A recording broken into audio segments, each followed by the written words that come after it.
There was a period in the first lockdown where it felt like nature was almost crying out for attention. After I got used to all my work going away, I started to enjoy having all this free time to spend with my kids. We would go outside for walks in the countryside for hours. It was amazing. I don't think I'd ever seen so much blossom in my life.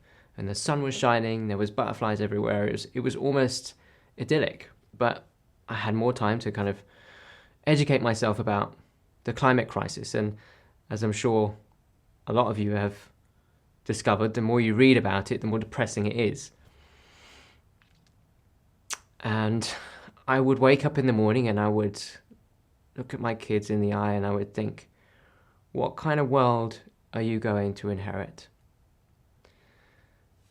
And I felt like the kind of actions that I was taking were just not enough, right? I can buy a bamboo toothbrush, I can recycle, I can eat less meat, I can fly less, I can drive a hybrid car. But what kind of impact is that going to have on the future of my kids? I just didn't feel like it was enough.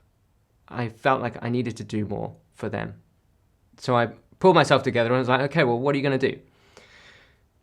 You're a filmmaker, go make some films. And I was like, well, I'm not good enough yet.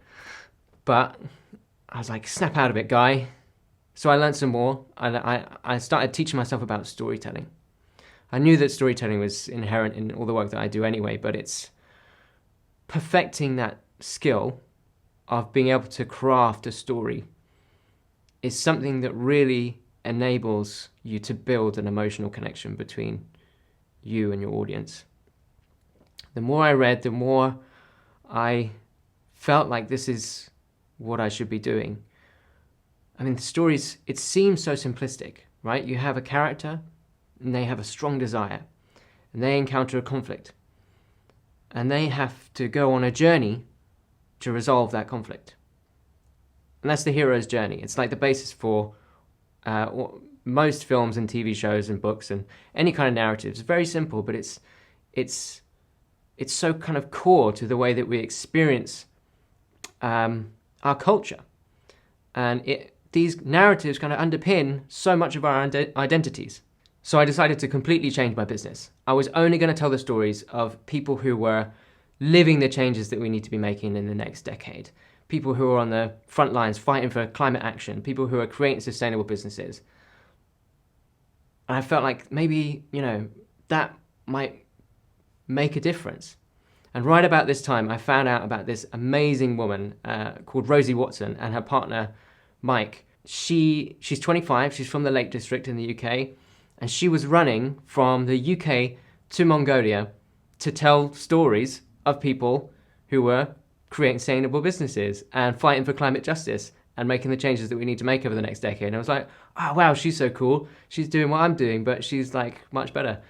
So I sent her an email saying, oh, you're so cool. Can I come and make a film about you?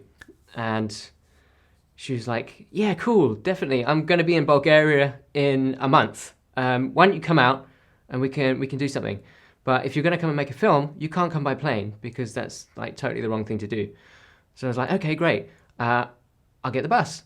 So I go down to Victoria's Coach Station. I get on the bus with Sophia on the front. And it's a 43-hour bus journey.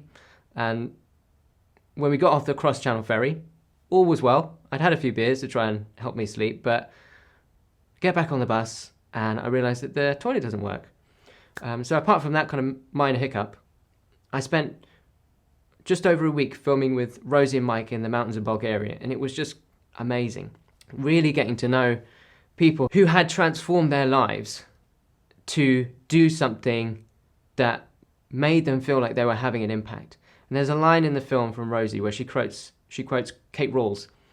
She says that you have to fight the climate crisis in the way that makes you feel most alive. And I had found that through filmmaking and storytelling.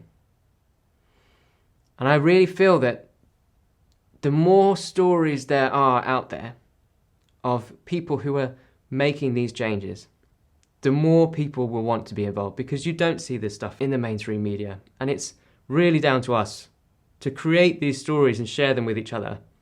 The more people that can get involved, the more stories that we can tell of positive action and impact, the more I feel we can shift our collective consciousness into one of radical action.